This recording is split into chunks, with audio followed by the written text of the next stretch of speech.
Shalom. Shalom. Pagi yang cerah, sebentar siang panas. Ya, saudara masih ingat khotbah saya yang terakhir?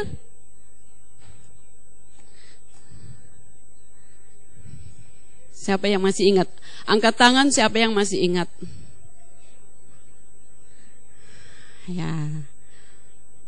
Tidak apa-apa saudara lupa wajah saya, lupa suara saya, tetapi firman jangan dilupakan. Saya percaya saudara sudah mengaplikasikannya di dalam ponsel, kaum muda, remaja, dan dewasa. Dan saudara juga pasti semakin mengenal kasih Tuhan, semakin cinta Tuhan. Dan saya percaya bahwa kita semuanya tetap berada di dalam apa yang saya sampaikan tentang pengawasan Tuhan. Pantauan, hidup di dalam pantauan Tuhan atau hidup di dalam pengawasan Tuhan. Tuhan tidak pernah tertidur, Tuhan tidak pernah terlelap, dan Tuhan tidak pernah membiarkan kita 24 jam selalu memantau kehidupan kita. Orang lain mungkin bisa lupa, orang tua bisa tidak melihat kita, tetapi setiap saat, setiap detik kita berada di dalam pengawasan dan pantauan Tuhan. Bukan seperti polisi yang mencari-cari kesalahan kemudian ditilang, tetapi bukti kasih Tuhan, Dia memantau kita. Siapa yang percaya kepadanya berada di dalam tanggung jawab Allah sepenuhnya. Dan saudara, untuk kebenaran firman pada pagi ini, karena saya tahu bahwa Tuhan yang maha tahu, jadi saya berdoa, saya minta Tuhan hal apa yang Tuhan ingin sampaikan.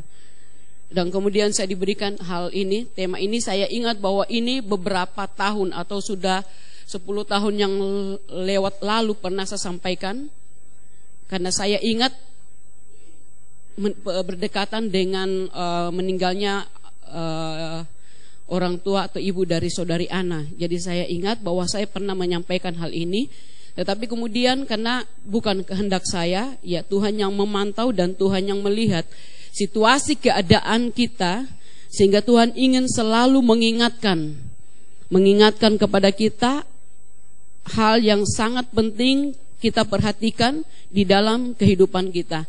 Dan khususnya saudara pada pagi ini,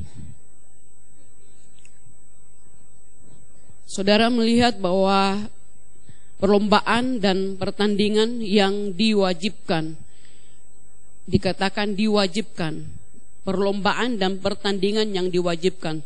Saudara, walaupun untuk kesehatan, olahraga itu penting, tetapi tidak ada hukum atau tidak ada hal yang melarang kalau kita tidak mengadakannya. Itu hanya untuk kesehatan kita.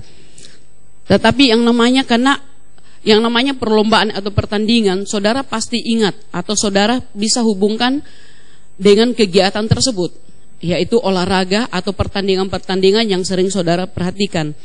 Tetapi yang dimaksud di sini, Tuhan tidak menyuruh saudara atau tidak mewajibkan kita untuk bertanding dalam olahraga apapun. Ya, tetapi ada satu hal yang dikatakan merupakan suatu kewajiban atau keharusan bagi kita semuanya untuk kita lakukan.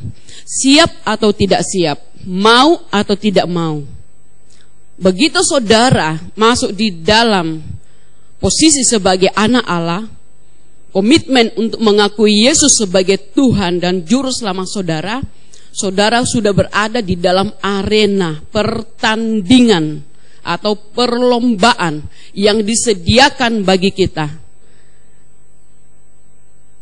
Jadi sekali lagi, Tuhan yang maha tahu keadaan kita. Mungkin saudara mulai memantau, sudah ada yang mulai keluar dari arena, ya, atau mungkin membuat arena yang lain, atau ada yang mungkin duduk tidak masuk di dalam tetapi hanya sebagai penonton, ya kan? Atau juga masuk di dalam tetapi santai.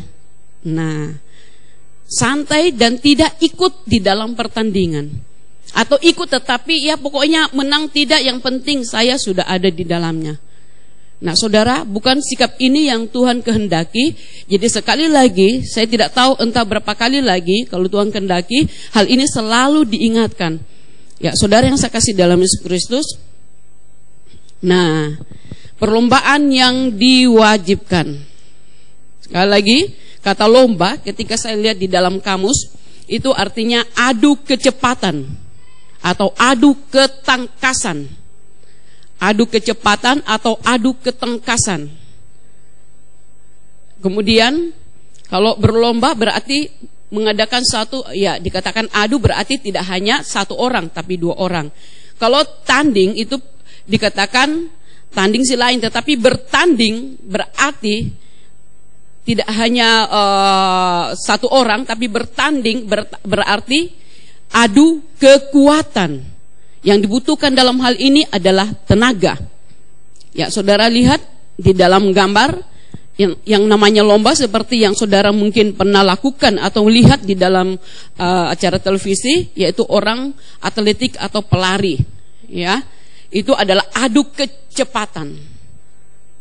Dan kemudian yang namanya adu kekuatan, yang ini biasanya bapak-bapak, tetapi saya lihat juga ada ibu-ibu yang mau melakukan ini, yaitu ponco, ya, lomba ponco. Adu kekuatan. Panco, bukan ponco, panco, ya, panco. Saya tidak tahu nama ponco itu nama orang, kecuali pocong, ya. Ya, dikatakan panco. Panco itu adalah adu kekuatan. Mungkin suatu saat kita adakannya. Siapa yang paling kuat di antara kita? Nanti kemudian dilombakan. Ya, tetapi saudara, ini adalah suatu keadaan atau situasi yang harus kita perhatikan di dalam menjalani kehidupan kita sebagai orang percaya. Mengadu kecepatan, mengadu ketangkasan, kemudian mengadu kekuatan. Bukan mengadu kekuatan antar suami istri, antara anak-anak, antara tetangga, antar teman kantor. Tetapi saudara, yang dikatakan bahwa lawan kita di dalam perlombaan ini bukan manusia, bukan darah dan daging, bukan teman, bukan suami, bukan istri atau siapapun, bukan binatang juga, bukan juga tumbuh-tumbuhan, tetapi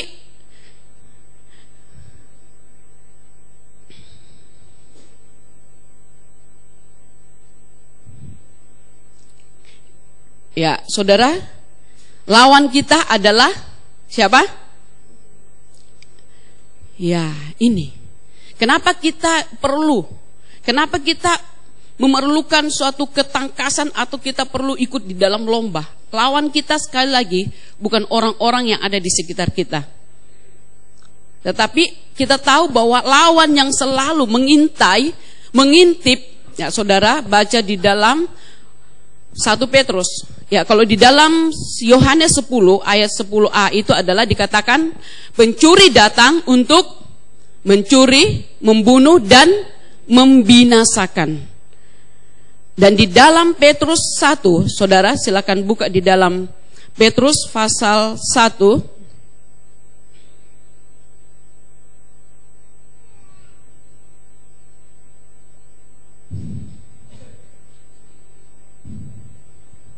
Petrus pasal 1 ayat yang kelima, pasal yang kelima ayat 8 sampai ayat yang ke-9. Sudah, kita baca bersama-sama 1, 2, 3. Sadarlah dan berjaga-jagalah.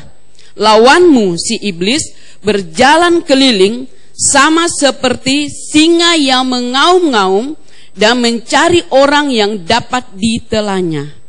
Lawanlah dia dengan iman yang teguh. Sebab kamu tahu bahwa semua saudaramu di seluruh dunia menanggung. Jadi tidak ada pengecualian. Semua orang yang begitu dia mengakui Yesus sebagai Tuhan, berarti dia sedang berhadapan dengan lawan atau iblis. Dan dikatakan bahwa dia mencari dan dia berkeliling. Tidak nampak saudara, tidak kelihatan. Tapi cara kerjanya yang harus kita pelajari, cara kerjanya yang harus kita waspadai, yang harus kita perhatikan. Karena kadang peralatannya atau alatnya, medianya untuk bergerak, kalau di dalam Kejadian dia menggunakan ular. Nah, di dalam kehidupan kita, ya dia bisa menggunakan orang lain. Tapi bukan orang itu yang lawan kita, tetapi siapa yang mengendalikan orang tersebut. Karena dikatakan dia pencuri, dia mencuri. Saudara, pernah tidak pencuri itu kalau mendatang di rumah saudara atau mengambil barang saudara, permisi dulu, atau bertelepon kepada saudara, atau SMS-an, atau menginformasikan, saya nanti akan datang di rumahmu, saya nanti akan ambil pulpenmu, ya kan? Tidak ketahuan. Dan tentu dia bukan, kalau ada sesuatu yang dia lakukan, tentu dia sudah pelajari situasi keadaan dulu. Dia akan mengadakan pemetaan, dia akan mengadakan suatu peninjauan dan akan mengatur strategi. Bagaimana caranya supaya dia berhasil mencuri apa yang kita miliki. Nah, kalau kita lengah, kalau kita tidak berada di dalam keadaan siap, saudara pasti akan kecurian. Kemudian setelah kecurian, saudara akan dilanjutkan dengan, ya dikatakan bahwa dia juga adalah pembunuh. Jadi tidak hanya dia mencuri, dan itu bukan yang iblis curi, itu bukan benda atau harta kita, tetapi rohani kita. Apa yang ada pada kita yang membuat kita masuk di dalam kerajaan Allah, dia akan mulai kaburkan, dan dia akan mulai putar balikkan, dan dia akan mulai mempengaruhi kita, dan kemudian dia akan pelan-pelan akan membawa kita untuk mati rohani. Dan ketika kita masuk dalam keadaan situasi seperti itu, maka pasti ujung-ujungnya kalau tidak bangkit akan binasa. Ya saudara, itu sebabnya di dalam ayat tadi dikatakan bahwa sadarlah dan berjaga-jagalah, dan lawanlah dia dengan iman yang teguh. Lawanlah dia. Berarti dia pasti akan mendatangi saudara, dan pasti sudah jadi lawan saudara. Bukan saudara yang pilih, saya mau pilih yang ini, atau dia tidak akan pilih-pilih saya ini, tapi saudara sudah pasti dia akan berhadapan dengan kita. Jadi firman Allah katakan lawan dia dengan iman yang teguh.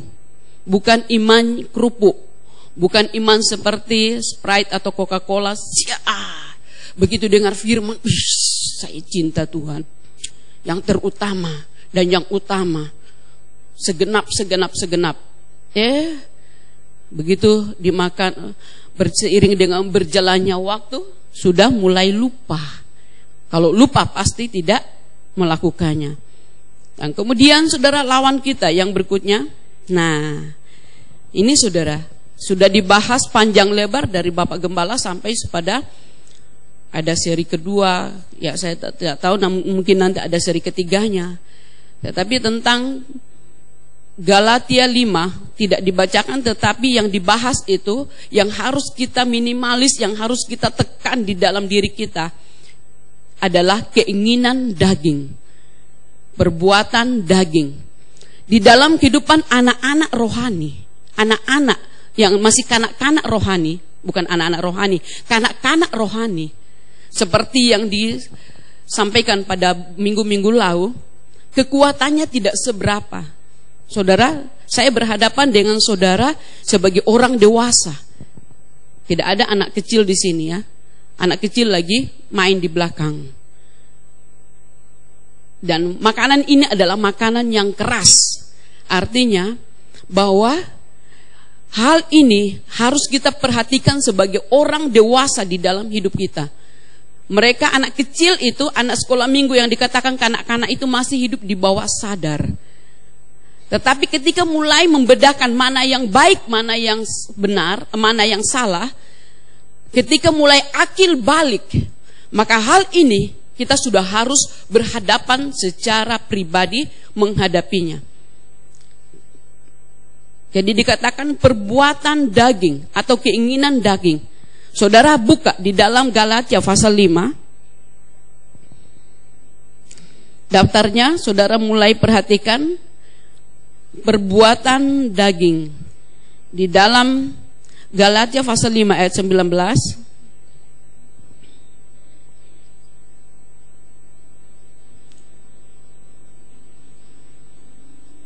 Kita baca 1, 2, 3. Perbuatan daging telah nyata.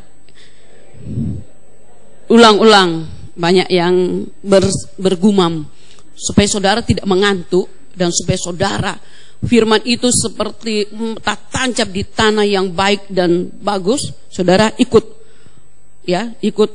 Supaya kemudian kita ulang 1, 2, 3. Perbuatan daging telah nyata, yaitu percabulan, kecemaran, hawa nafsu, penyembahan berhala, sihir, perseteruan, perselisihan, iri hati, amarah, kepentingan diri sendiri, percideraan, roh pemecah, kedengkian, kemabukan, pesta pora, dan sebagainya.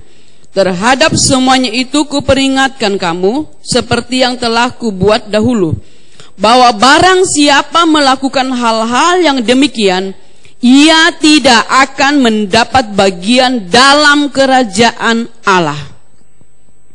Firman Tuhan di dalam Korintus berkata, ujilah dirimu, selidikilah dirimu sendiri, kalau engkau ada dan tetap tegak di dalam iman.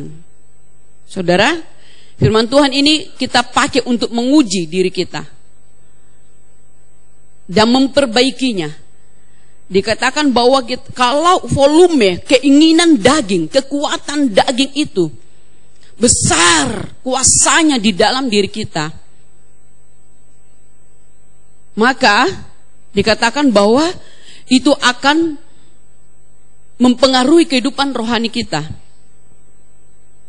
melemahkan kehidupan rohani kita, akan banyak membuang energi dengan percuma, waktu kita akan terbuang dengan sia-sia. Pikiran kita, kenapa? Karena kita cuma melihat hal-hal yang seperti itu, melayani keinginan daging.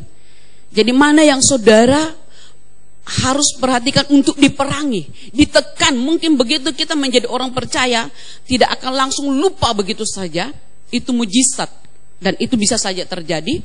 Tetapi ada yang menuntut kerjasama kita atau usaha kita untuk menekan kekuatannya. Jadi saudara mulai pilih-pilih yang mana yang perlu saya mulai harus tinggalkan saat itu juga, yang namanya pertobatan, dan yang mana yang harus masuk di dalam suatu pembentukan karakter di dalam diri saya. Kalau yang namanya penyembahan berhala, ya saudara jangan katakan pelan-pelan, ya kan? Tetapi itu harus tinggalkan saat itu juga. Sihir harus saat itu juga, perseteruan harus saat itu juga. Ada banyak hal yang membutuhkan tindakan kita saat itu yang namanya pertobatan. Kalau di dalam pembentukan karakter itu adalah suatu sifat, kebiasaan di dalam diri kita yang harus kita buang, yang harus kita mulai telanjangi dan keluarkan dari diri kita. Ya saudara, itu butuh waktu supaya kita bisa menjadi seperti standarnya Tuhan, supaya kita bisa memiliki kekuatan. Kalau saudara keinginan daging, hal-hal yang kita baca tadi itu terus melekat di dalam diri kita, ya kita akan jadi permainan atau bagaikan bola yang ditendang oleh iblis ke sana kemari di arena, ya kan? Tidak akan pernah sampai di finish. Kita akan capek percuma jadi orang Kristen. Kita akan banyak bertanya, di mana Tuhan itu? Bagaimana saya bisa itu? Kita hanya mengakibatkan suatu keluh kesah, omel ataupun juga menggerutu di dalam mengiring Tuhan. Kenapa? Karena penyebabnya itu ada di dalam diri kita sendiri. Dan kemudian saudara, memang sumbernya, semuanya ini adalah sumbernya itu. Yang mengakibatkan ada itu adalah iblis, tetapi ini sudah ada di dalam diri kita. Dikatakan di dalam Mazmur bahwa kita diperanakkan di dalam dosa. Jadi sudah ada tubuh dosa. Dan sebenarnya tubuh dosa ini ketika kita mengalami baptisan air, di dalam Roma 6 ayat 6 dikatakan tubuh dosa kita ini hilang kuasanya, dibersihkan kuasanya, kekuatannya dari diri kita. Tetapi kita tahu bahwa sejauh mana kita memelihara kebersihan diri kita itu, ya namanya mungkin saudara katakan kita ini manusia, hidup di antara orang-orang yang tidak percaya. Suatu saat kita tercemar atau suatu saat kita lemah, dia bisa bekerja lagi. Jadi itu tergantung pendisiplinan diri terhadap tubuh kita, terhadap pikiran kita, dan terhadap perasaan kita. Ya, tetapi saudara, kita lihat bahwa kita pada umumnya masih melakukan hal-hal yang demikian. Karena tubuh kita belum sempurna. Masih ada keinginan-keinginannya. Dan masih bisa terpancing suatu saat atau bekerja suatu saat. Dan saudara yang saya kasih dalam Yesus Kristus, berikutnya adalah 1 Yohanes 2 ayat 15 sampai 16. Kita baca di dalam 1 Yohanes pasal 2.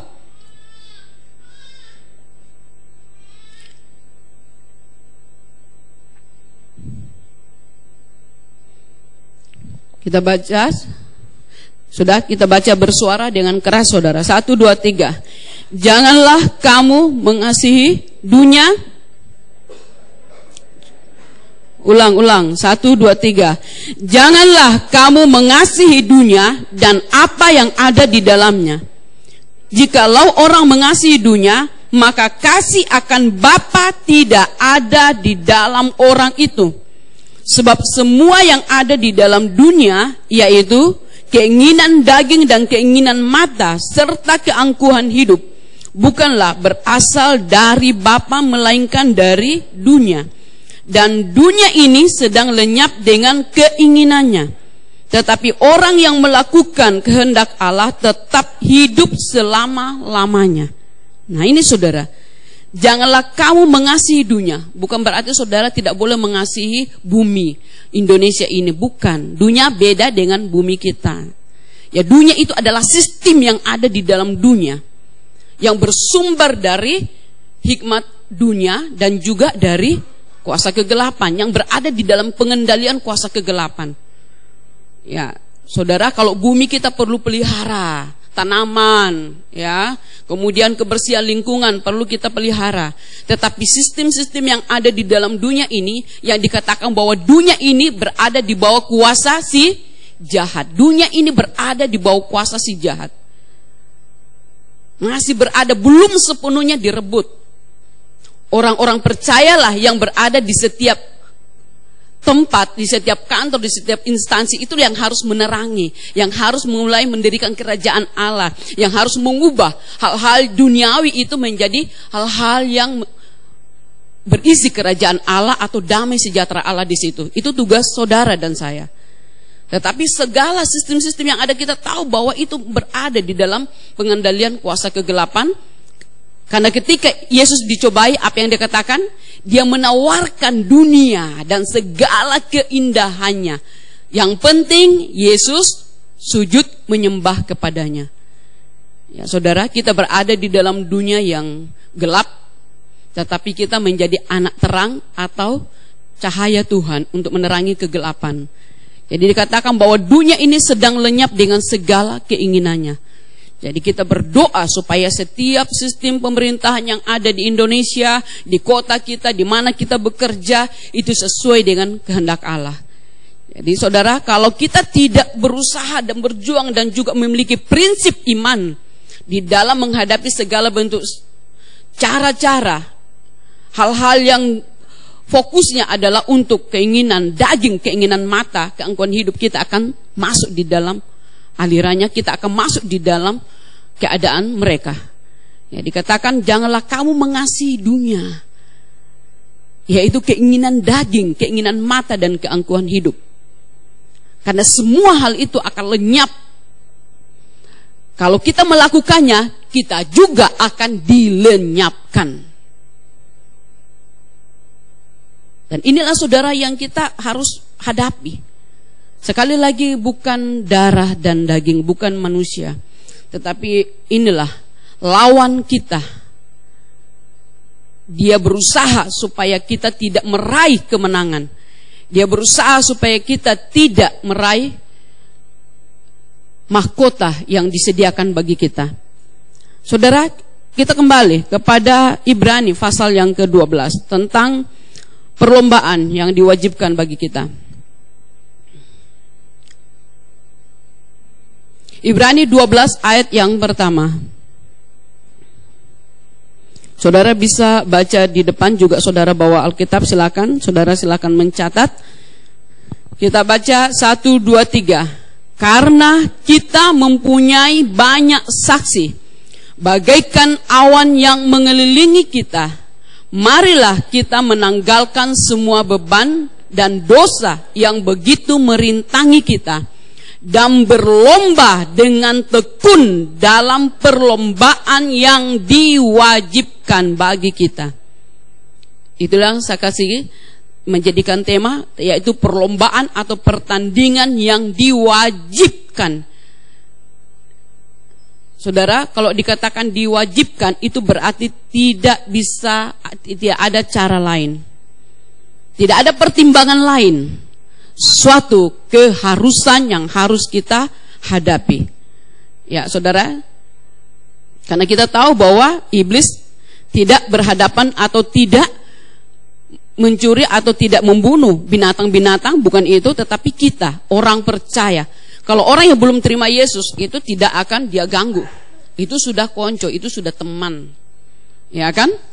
Itu sudah punya tempat yang sama-sama. Tetapi orang yang akan masuk di dalam kerajaan Allah inilah yang akan dia halangi. Nah, beberapa hal yang harus kita perhatikan, saudara. Pertama, yaitu perlombaan atau pertandingan iman adalah wajib bagi semua orang percaya. Saudara orang percaya? Saudara berada di arena pertandingan atau lagi nonton atau lagi jalan-jalan? Gimana? Atau tidur-tiduran sambil mendengar berita saja, sambil nonton? Saudara memperhatikan atletik, dia tidak biasa-biasa saja untuk mau mendapatkan hadiah, piala atau apa yang disediakan, upah yang disediakan di dalam pertandingan itu. Saudara, saya tahu bahwa mereka juga mengatur strategi dan mereka juga mempersiapkan fisik mereka. Karena dikatakan bahwa apa yang akan mereka dapatkan itu sebenarnya sifatnya sementara. Tapi kok begitu mereka sangat memperhatikan fisik mereka, tenaga mereka, kesehatan mereka. Dan tidak ada yang, coba saudara perhatikan body-body mereka. Ya, ada yang bapuru. Ya kan, tidak ada yang kurus sekali. Ya. Nah, tapi semuanya mungkin ditimbang kali ya. Wah, pokoknya diwajibkan. Jadi ada persyaratan-persyaratan yang harus mereka penuhi. Jadi yang pertama adalah wajib. Saudara katakan wajib. Wajib bagi saya. Nah, jadi saudara katakan, oh itu saja, yang mereka saja. Saya sudah rohani kok. Saya sudah melayani Tuhan. Saya sudah pendeta. Saya sudah pasti menang. Pasti masuk surga. Jangan lupa ada pencuri. Jangan lupa kita masih hidup di dunia, masih ada keinginan daging. Jangan lupa kita hidup di dalam sistem, di dalam dunia ini. Kita bisa saja tergoda, terpengaruh. Karena ini wajib, maka kita perlu memperhatikan hal yang berikutnya. Saudara perhatikan, saya dulu selalu terganggu dengan di dalam ayat yang pertama, dikatakan kita mempunyai banyak saksi, bagaikan awan yang mengelilingi kita. Saudara, ketika saya membaca dan juga memperhatikan hal ini dikatakan saksi, memang sih di dalam arena pertandingan itu selalu ada penontonnya. Mana ada pertandingan yang tidak ada penontonnya? Tidak ada yang penonton itu kan menjadi suatu support bagi yang bertanding. Ya kan? Menjadi suatu penyemangat bagi mereka supaya mereka semakin banyak supportnya, semakin banyak penontonnya, dia akan semakin kuat. Karena itu otomatis, ya kan? Otomatis akan memberikan suatu motivasi dan juga suatu semangat baginya untuk bertanding. Nah, saudara dikatakan bagikan banyak saksi, ya, mempunyai banyak saksi bagaikan awan yang mengelilingi kita. Ada banyak support kita. Ada banyak, kalau dikatakan bahwa Allah yang memantau kita akan senantiasa menjadi support bagi kita. Roh Kudus itu akan senantiasa memberikan kita kekuatan. Firman Allah juga akan senantiasa memberikan kita suatu bimbingan-bimbingan yang mengarahkan kita ke kanan, ke kiri. Lakukan ini, lakukan ini. Dan ketika saya membaca ini saudara, saya juga rupanya, ya ketika saya mungkin saudara pernah membaca bahwa orang-orang yang ada di dalam, orang-orang yang sudah meninggal di dalam Tuhan, ya ini adalah bentuk tafsiran yang mungkin saudara jangan jadikan suatu patokan. Dikatakan bahwa mereka melihat keadaan dari orang-orang yang ada di bumi ini, tetapi mereka tidak punya hubungan. Itu yang di surga, kok yang di neraka lain. Tapi saudara, sekali lagi ini bukan suatu doktrin, tetapi saudara dikatakan bahwa mereka juga adalah orang yang bersemangat untuk menantikan kita berhasil sama seperti mereka. Karena di dalam Ibrani 11 ayat 40 dikatakan, sebab Allah telah menyediakan sesuatu yang lebih baik bagi kita, tetapi tanpa kita mereka tidak dapat sampai kepada kesempurnaan. Ketika saya merenungkan hal ini, kita tahu bahwa rancangan Allah itu satu paket dari perjanjian lama kepada perjanjian baru. Dan dikatakan tidak ada satu rancangan Allah pun yang gagal. Kita adalah pelaksana-pelaksana di dalam rancangan Allah yang menjadikan paket mereka. Karena ini saudara ditulis di dalam, saudara perhatikan di dalam Ibrani ini tentang tokoh-tokoh atau saksi-saksi iman. Mulai dari perjanjian lama, kejadian, kemudian di situ adalah pribadi-pribadi yang sudah ditampilkan Allah sebagai orang pemberi bukti tentang bahwa mereka bisa, kita pun juga bisa. Mereka sudah berhasil melakukan suatu perjuangan atau suatu perlombaan, pertandingan iman dalam hidup mereka, kita pun juga bisa. Tetapi dikatakan bahwa upah mereka itu nanti akan diberikan bersama-sama dengan kita nanti dalam kerajaan surga. Jadi dikatakan bahwa tanpa kita mereka tidak dapat sampai kepada kesempurnaan, dan kitalah yang menyempurnakan rancangan Allah itu di dalam kehidupan kita, karena kita adalah orang percaya yang berada di akhir zaman. Jadi saudara, mari kita akan bersama-sama dengan mereka. Nanti saudara akan bertemu dengan Bapak Abraham.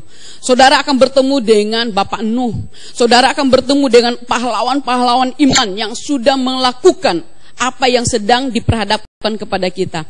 Mereka sudah meraih hadiah, mereka sudah meraih kemenangan itu, dan upahnya nanti, mahkota, masuk surga yang kekal, nanti kita akan saksikan bersama. Nah, saudara yang saya kasih dalam Yesus Kristus, itu hal supaya saudara tidak bingung. Kemudian yang ketiga adalah bertandinglah dalam pertandingan iman yang benar. Ya, saya katakan tadi, pertandingan iman yang benar. Bukan asal menjadi orang Kristen atau bukan asal menjadi atlet mereka.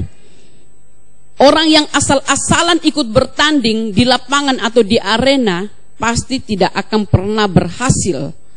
Pasti tidak akan pernah keluar sebagai juara. Pasti tidak akan pernah menang di dalam perlombaan. Karena dia tidak memperhatikan semua aturan-aturan main yang ada. Di dalam pertandingan olahraga saja ada aturan main. Kemudian ada suatu peraturan atau ketika dalam mempersiapkannya, dan ketika di dalam pelaksanaannya semua diatur dengan peraturan-peraturan. Kalau dilanggar itu akan menyebabkan kegagalan. Nah, di dalam kehidupan rohani kita juga seperti itu saudara. Kita diatur, ada aturan main yang perlu kita perhatikan. Kalau di sini diberikan suatu perbandingan antara pelari, antara orang yang mengadakan lomba dan kehidupan kita sebagai orang percaya, antara olahragawan dengan kita sebagai orang percaya, dikatakan bahwa ada aturan yang harus diperhatikan dengan seksama dan dilakukan dengan benar. Kalau tidak benar, kalau tidak tepat, pasti gagal.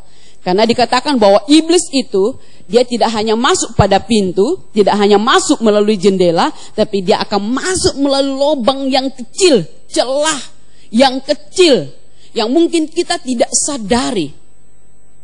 Celah itu bukan dosa, tapi bisa mengakibatkan dosa. Celah itu saudara, ya malas.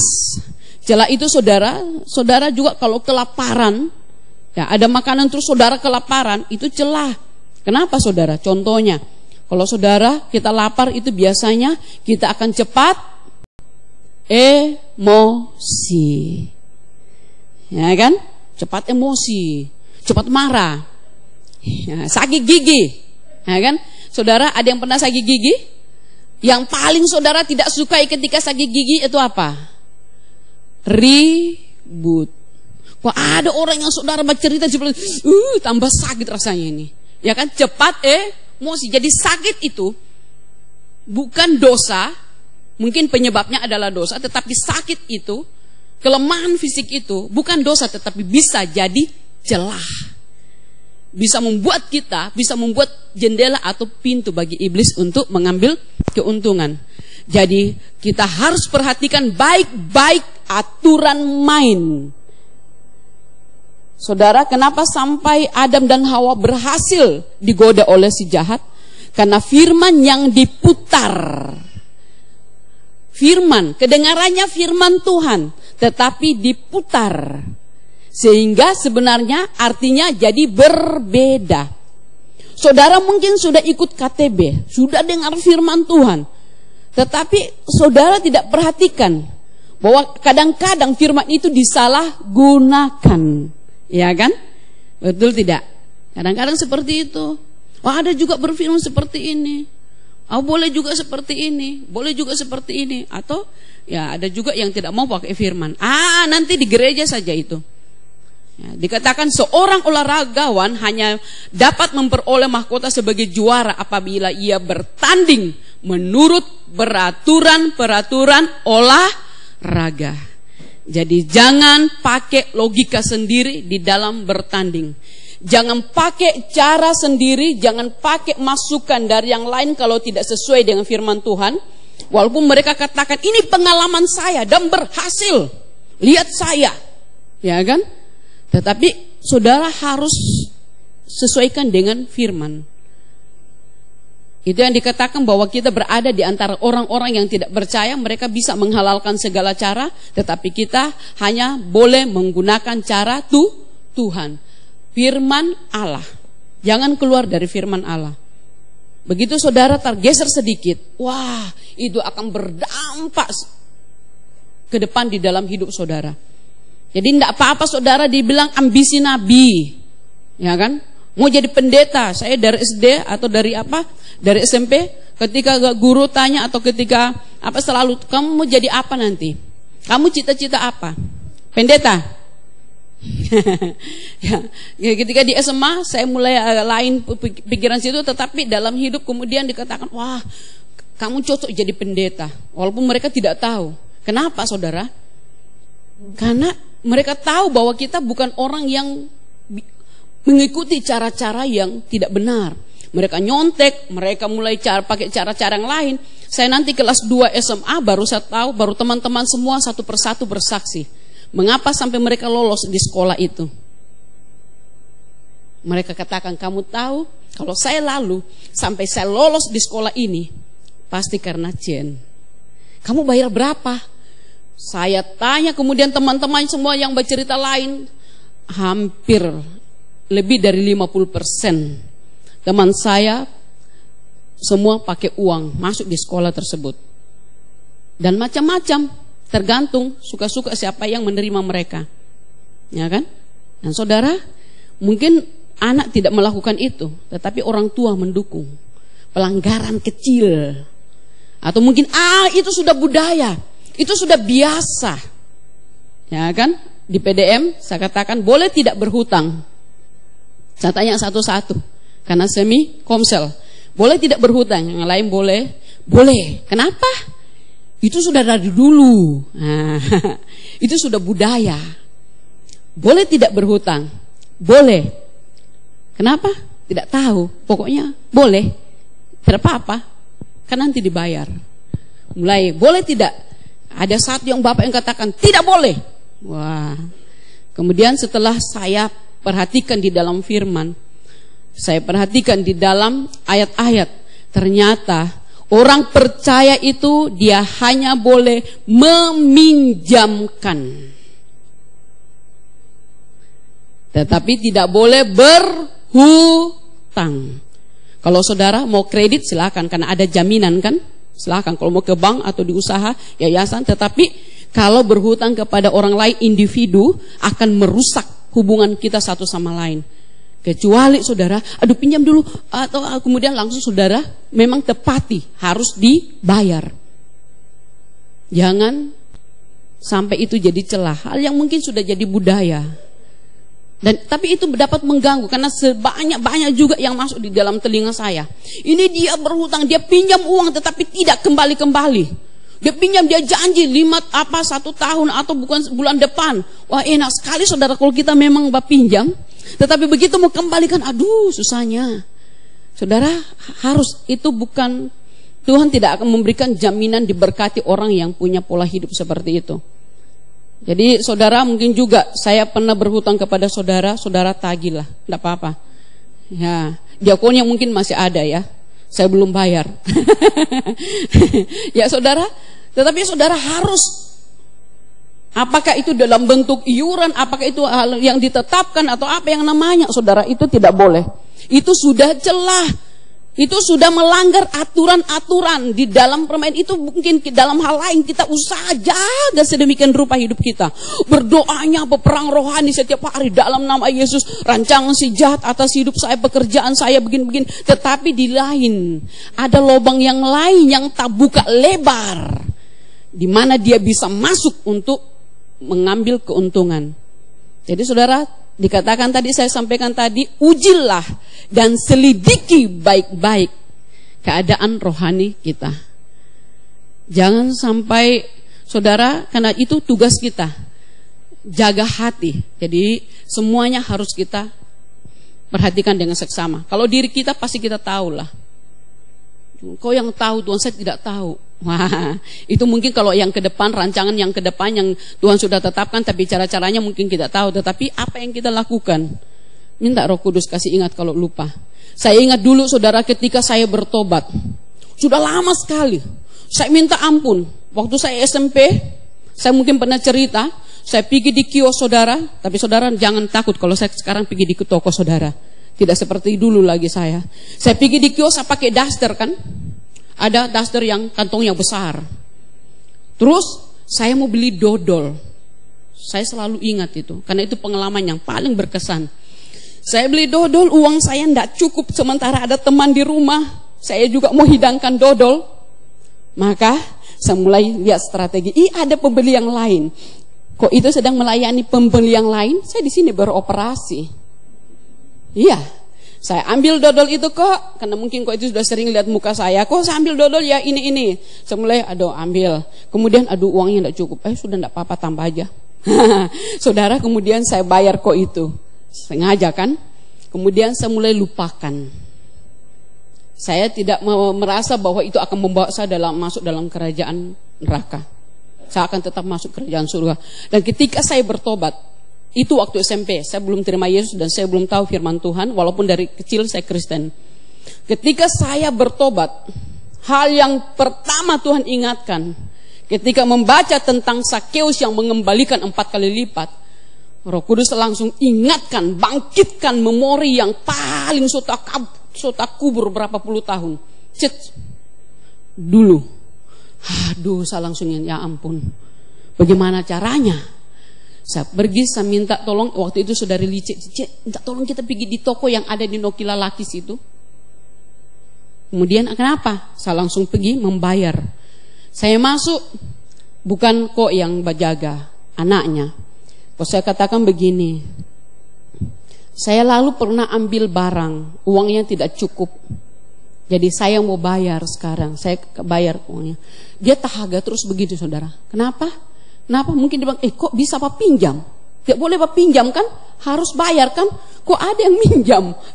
Ya kan? Tetapi penting saya sudah sampaikan. Saya dulu pernah mengambilnya. Sekarang saya membayarnya. Nah, saudara, saya ingat juga seorang ibu. Dia katakan ketika belajar KTB itu, kemudian dia katakan, saya langsung ingat dulu waktu saya di SMA, saya pernah ambil uang mama saya, kemudian habis itu uang itu saya pergi pakai nonton. Ketika sudah tua saudara, sudah 50 lebih atau apa, dan KTB bayangkan dari SMA ke sudah tua begitu. Roh Kudus kasih ingat, bayar. Dia langsung kirim surat. Saya minta maaf, dulu pernah saya curi uangnya mama, sekarang saya bayar. Nah, saudara, adakah yang tidak diperhatikan dan tidak dilihat oleh Tuhan? Tuhan memantau. Dan Tuhan akan selalu ingatkan. Ya kan? Mari saudara, tanya kepada Tuhan. Adakah lubang yang terbuka? Mungkin bukan pintu, bukan jendela, tapi adakah lubang kecil? Supaya tetap berada di dalam aturan-aturan yang benar. Itu juga saudara yang akan mempengaruhi dan melemahkan kita kalau ada yang kita tidak bereskan. Kemudian menanggalkan semua beban dan dosa. Saudara, ada yang datang dengan beban? Ada. Saya anak kecil saja, anak SD, anak SMP saja yang KTB dengan saya, ketika saya tanya, ada masalahmu? Ada semua. Ada yang bukan cuma satu lagi, ada yang 5. Dalam satu hari ada kalanya kita punya beban masalah 5, tergantung dari ekonomi, dari kesehatan, dari kerjaan, dari mana, itu banyak kan. Namanya beban pikiran. Ada masalah-masalah. Kita hidup itu adalah hal yang lumrah, tetapi tidak boleh menguras tenaga kita, energi kita, dan tidak boleh hal itu kita jadikan suatu masalah untuk menghalangi kita untuk berdoa, untuk datang kepada Tuhan, untuk masuk di dalam pertandingan. Saudara, kita lihat di dalam Kolose 3 ayat 5. Kolose pasal 3. Kolose pasal 3 ayat 5 sampai 10.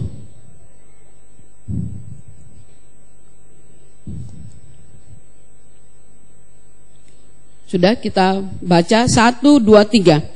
Karena itu matikanlah dalam dirimu segala sesuatu yang duniawi, yaitu percabulan, kenajisan, hawa nafsu, nafsu jahat, dan juga keserakahan yang sama dengan penyembahan berhala. Semua itu mendatangkan murka Allah atas orang-orang durhaka. Ya, sampai di sini sampai 10. Kemudian dahulu kamu juga melakukan hal-hal itu ketika kamu hidup di dalamnya.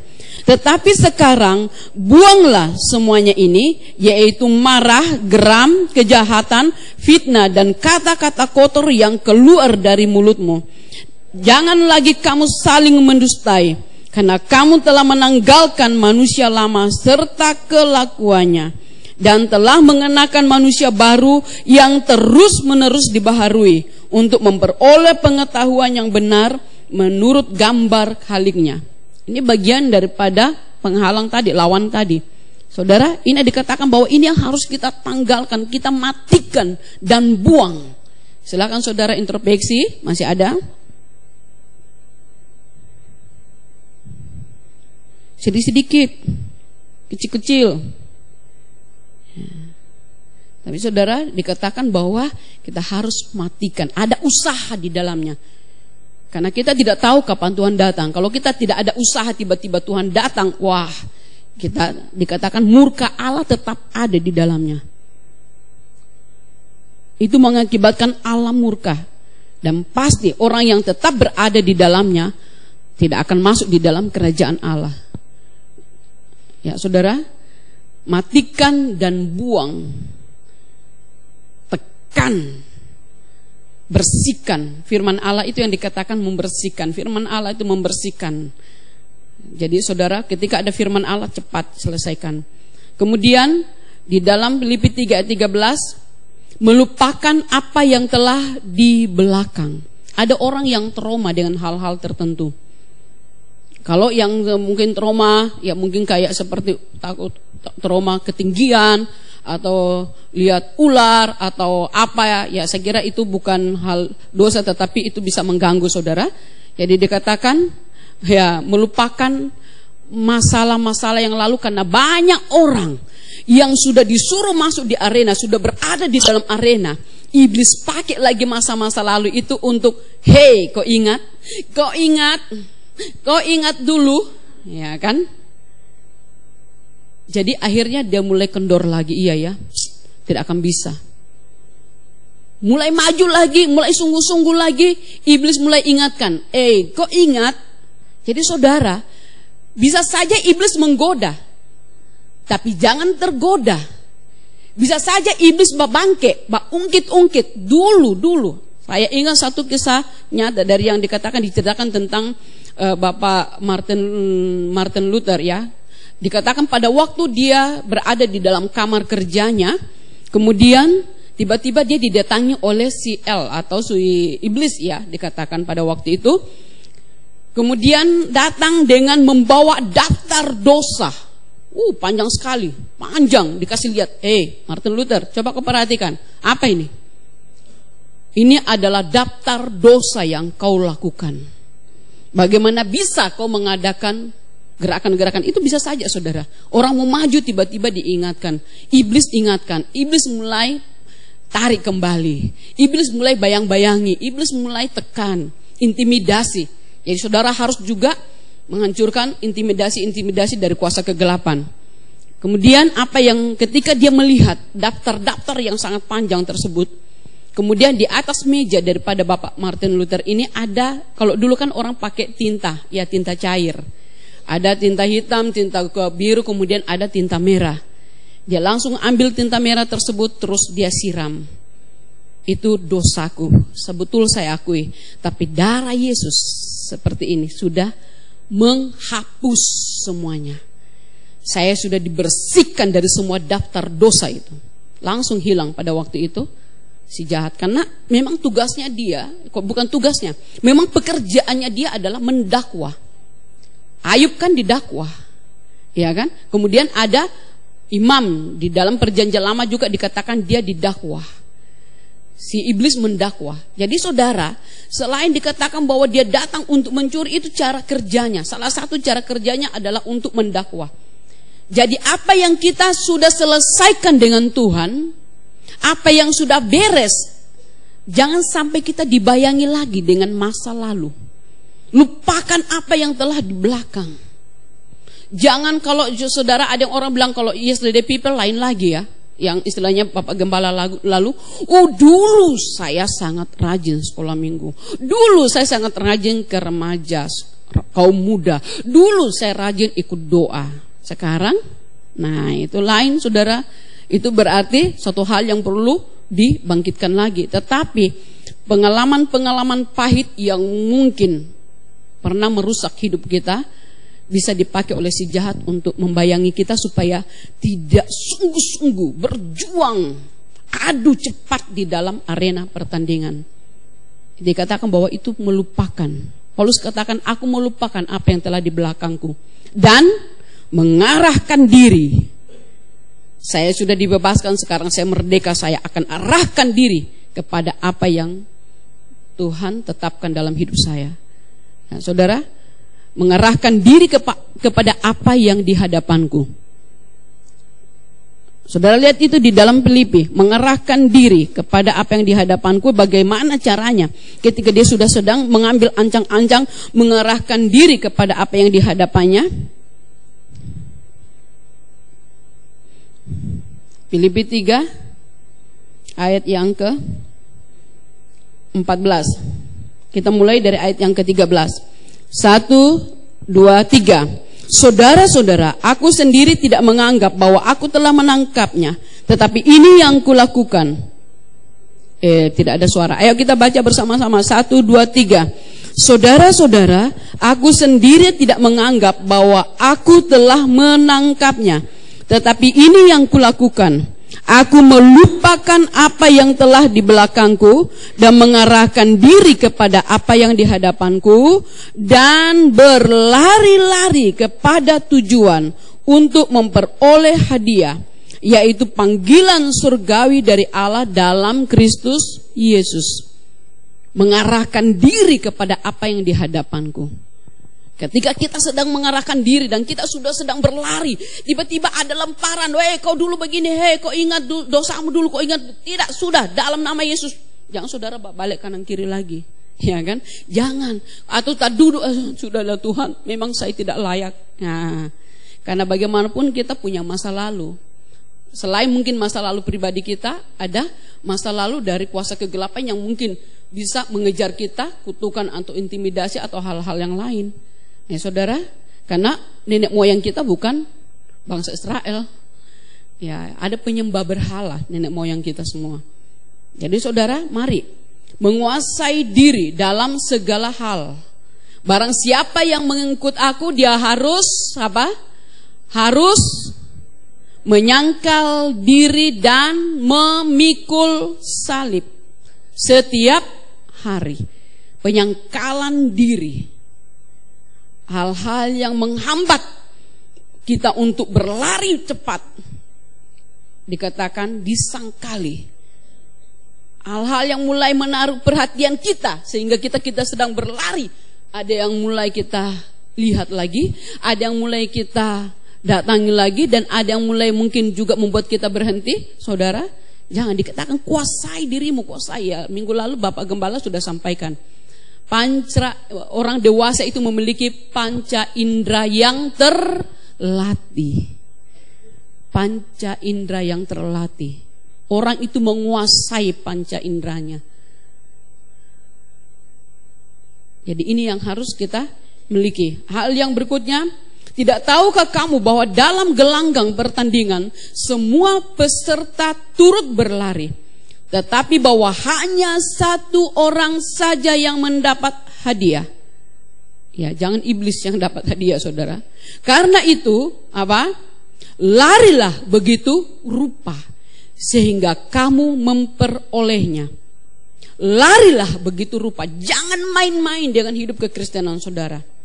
Saya ingat Tante Medi lalu berkata seperti ini. Jangan abu-abu. Kalau mau hitam-hitam aja sekalian. Kalau putih ya putih sekalian.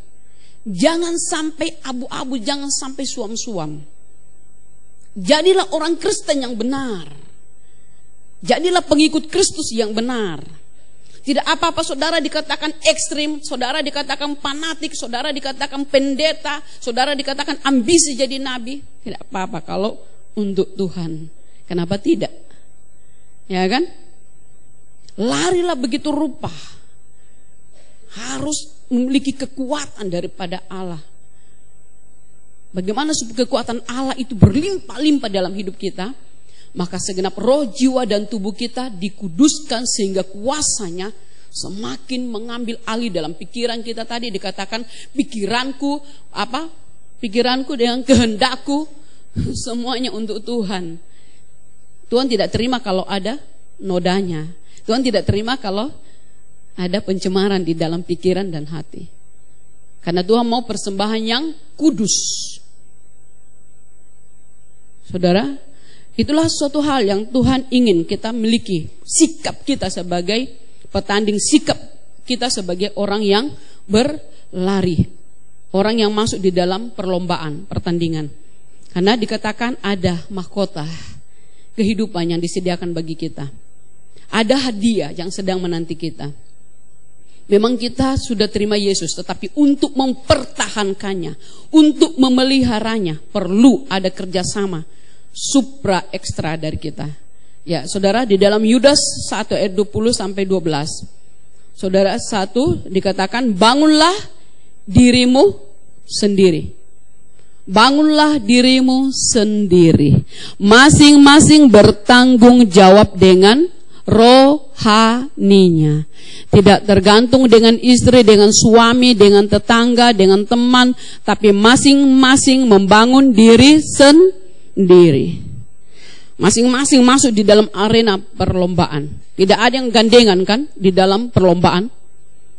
Kalau di dalam perlombaan itu pakai pakaian pun, saya lihat pelari pun pakai kaos kaki pun tidak.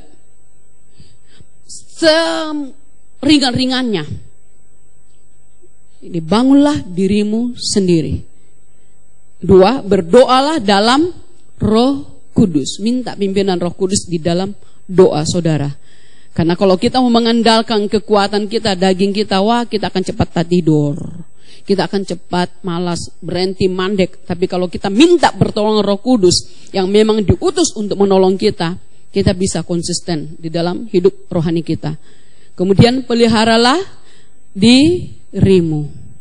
pelihara diri saudara. Jangan Tuhan peliharakan hidup saya. Tuhan bilang, ya saya sudah memberkati dan melindungimu. Tapi peliharalah, gembalakan diri kita.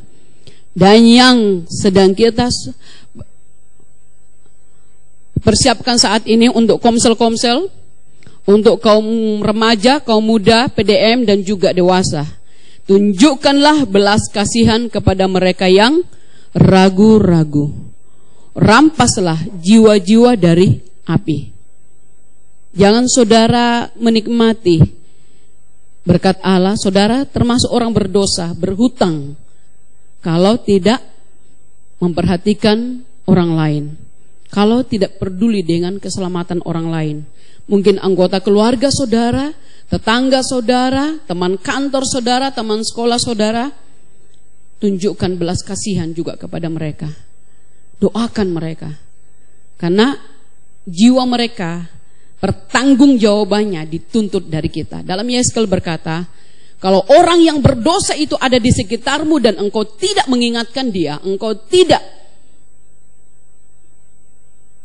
mengingatkan akan dosanya, tidak menginjil kepada dia, maka darahnya itu akan ditanggungkan atas kita.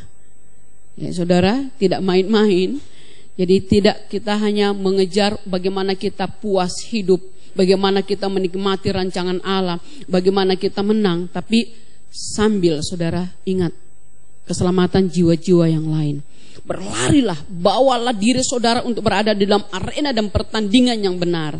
Tapi jangan lupa, di antara mungkin ada penonton yang perlu mungkin ketika saudara sambil jalan dalam hal doa dalam ini saudara, ya dikatakan lalu saya ingat Bapak Gembala dari Manado tentang loncatan-loncatan iman. Wah, ada perbuatan-perbuatan iman yang dilakukan dengan luar biasa.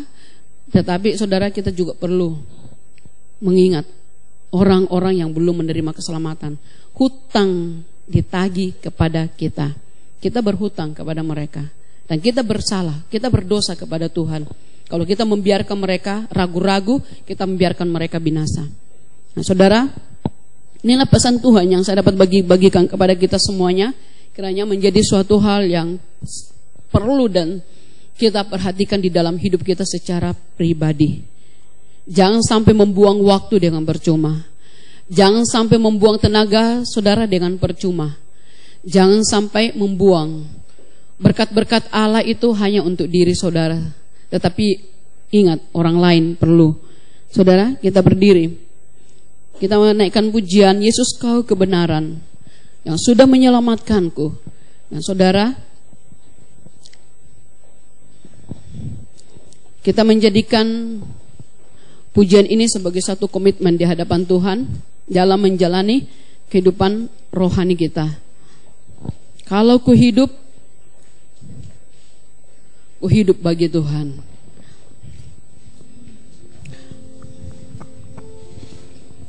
Yesus kau kebenaran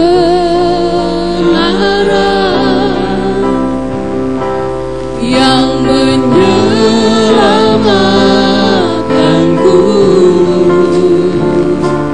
Kau memberikanku hidup dan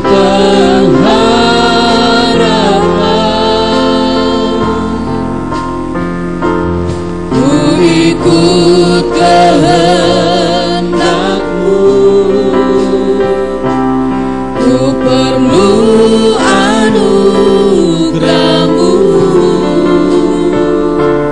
ku nyatakan janjiku kepada.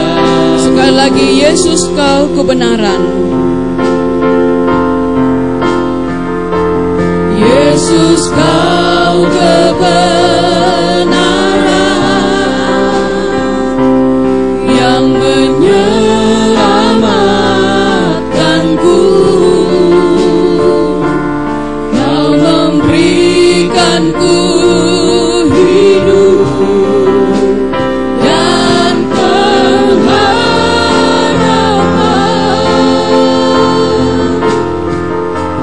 Ku ikut kehendak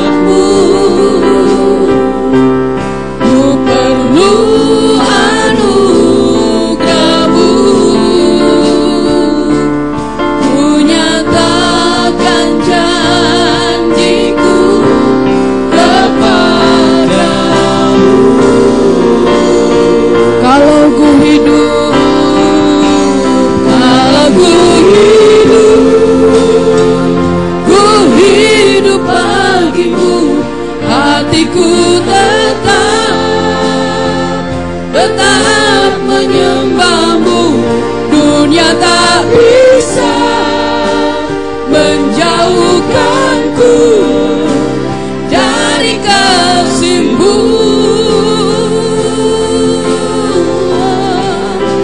Selama ku hidup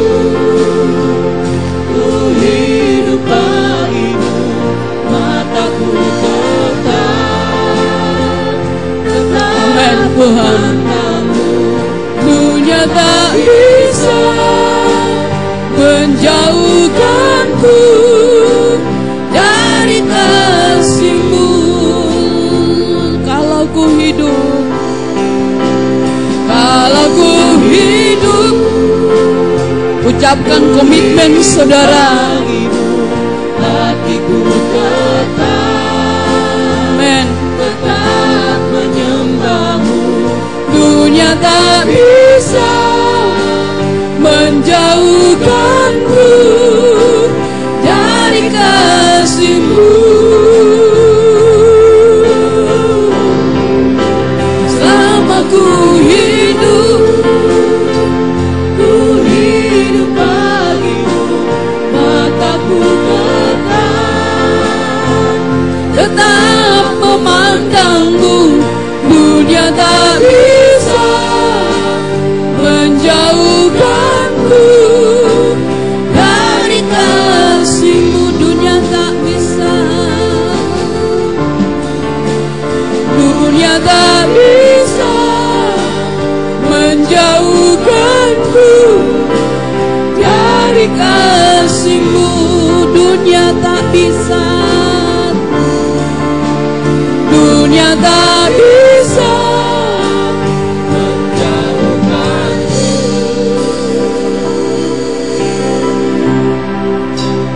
dari kasih-Mu.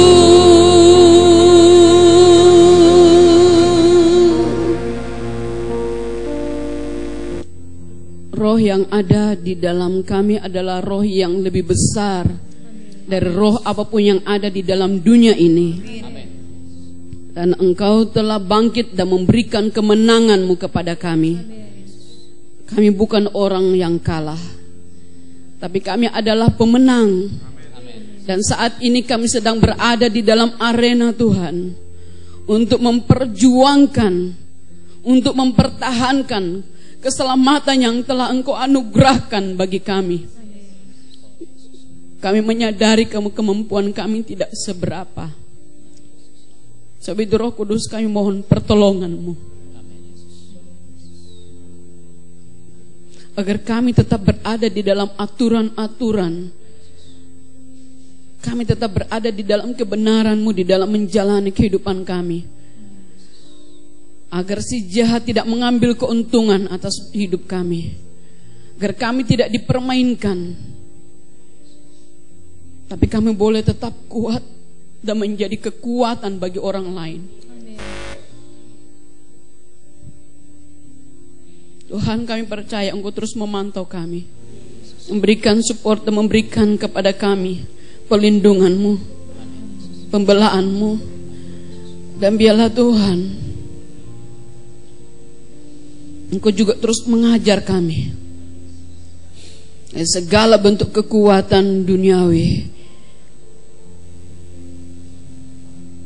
segala bentuk rancangan-rancangan strategi dari si jahat yang ditujukan kepada kami, segala pengaruhnya di dalam kehidupan kami. Kami mau menekan semuanya di dalam nama Tuhan Yesus Kristus. Segala rancangan dari si jahat kami gagalkan di dalam nama Tuhan Yesus. Kami mohon Tuhan, kiranya Engkau memberikan kami hikmat untuk meneliti dan mendapatkan hal-hal yang bisa menjadi celah bagi si jahat, agar kami boleh tetap konsisten, kami boleh tetap kuat di dalam Engkau, kami boleh tetap berada dalam persekutuan dengan Tuhan. Terima kasih Bapa, kami mengucap syukur untuk kasih-Mu kepada kami semuanya, untuk firman-Mu, dan biarlah Roh Kudus Engkau meteraikan semuanya itu di dalam hidup kami, di dalam hati dan pikiran kami, sehingga dimanapun kami berada, penggembalaan Tuhan, firman-Mu tetap memimpin hidup kami. Terima kasih, kami mengucap syukur. Dan pada pagi ini sebelum kami kembali, kami juga akan menyatakan kasih kami melalui persembahan yang akan kami persembahkan pada saat ini. Biarlah Tuhan Kau berkati kami kembali lipat ganda sesuai dengan janji Allah. Terima kasih Tuhan. Kami mengucap syukur di dalam nama Tuhan Yesus Kristus. Amin. Jalan hidup.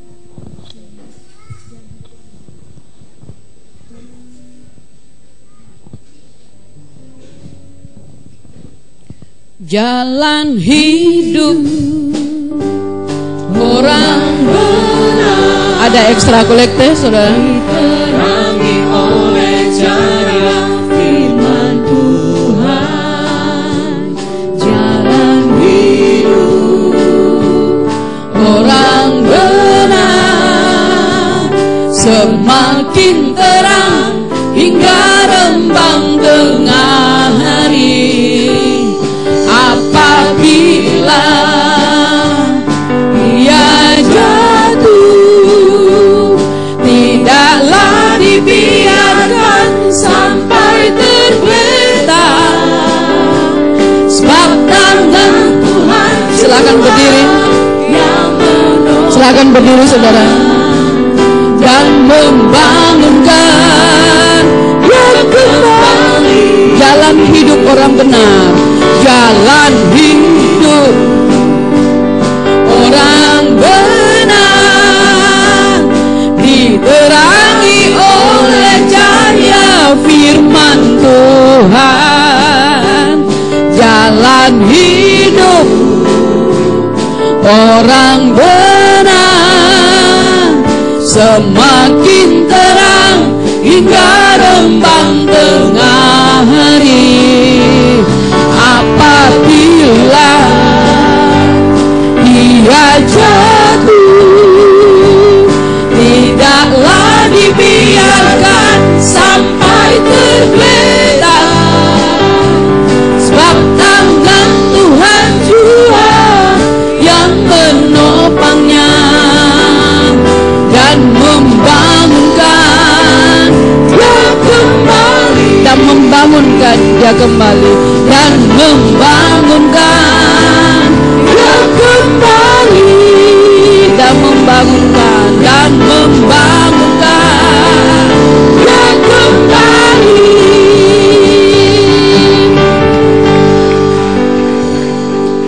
Kita berdoa. Kami bersyukur Tuhan, kami boleh mempersembahkan pujian penyembahan kami, ucapan syukur kami kepadamu. Dan biarlah juga Tuhan Kau terus mengurapi kami agar kami tetap berada di dalam hadirat-Mu. Dan juga Tuhan kami berdoa bagi Bapak Gembala dan Ibu Gembala kami yang saat ini berada di luar kota. Tuhan juga menyertai mereka dan memimpin perjalanan mereka, kegiatan mereka, dan juga untuk rencana mereka kembali ke Palu. Tuhan menyertai mereka. Kami juga berdoa Tuhan bagi saudara-saudara kami yang mengalami masa duka di dalam minggu ini. Biarlah Tuhan juga boleh melawat mereka, memberikan kekuatan dan penghiburan bagi mereka semuanya, hingga mereka boleh tetap kuat di dalam Tuhan dan tetap berada di dalam damai sejahtera Allah. Tuhan menyertai mereka semuanya. Terima kasih Tuhan. Kami serahkan untuk kehidupan kami semuanya di dalam seluruh aktivitas kami sepanjang minggu ini. Tuhan menyertai kami dan Tuhan juga melindungi kami semuanya. Saudaraku, terimalah berkat dari Allah Bapa yang mengasihi kita, dari Tuhan Yesus Kristus, dalam persekutuan Roh-Nya yang kudus, akan terus mengajar kita, membimbing kita, menuntun kita, sampai Tuhan Yesus datang kali yang kedua. Di dalam nama Tuhan Yesus Kristus. Amin. Selamat pagi saudara, Tuhan berkati.